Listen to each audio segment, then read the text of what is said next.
दोस्तों अक्सर आप भारत की करंट जीडीपी और उसके प्रोजेक्शंस को सुनते रहते हैं। $3 ट्रिलियन, $5 ट्रिलियन, $10 ट्रिलियन।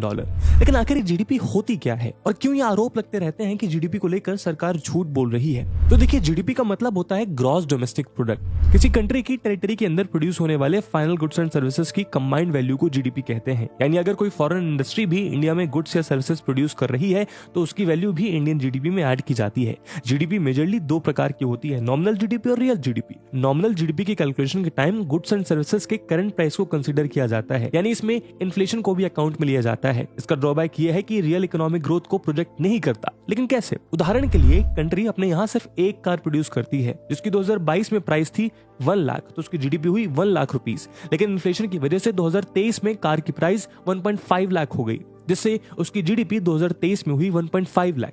अब असलियत में एक ही कार प्रोड्यूस हो रही है, लेकिन इन्फ्लेशन की वजह से जीडीपी 1.5 टाइम्स ग्रो हो गई है। कई बार गवर्नमेंट्स बेटर इकोनॉमिक ग्रोथ दिखाने के लिए नॉमिनल जीडीपी का यूज करती हैं। रियल जीडीपी के कैलकुलेशन में इन्फ्लेशन को काउंट नहीं किया जाता है और गुड्स एंड सर्विसेज की प्राइस के लिए एक बेस ईयर सेट कर दिया जाता है जो जनरली 2011-12 है, और बेस ईयर में गुड्स एंड सर्विसेज के प्राइस को जीडीपी कैलकुलेशन के लिए कंसीडर किया जाता है। तो दोस्तों, ये था एक brief introduction GDP, nominal GDP और रियल जीडीपी का। अगली वीडियो में आप इकोनॉमिक्स के कौन से कॉन्सेप्ट को समझना चाहेंगे, कमेंट सेक्शन में जरूर बताइएगा। और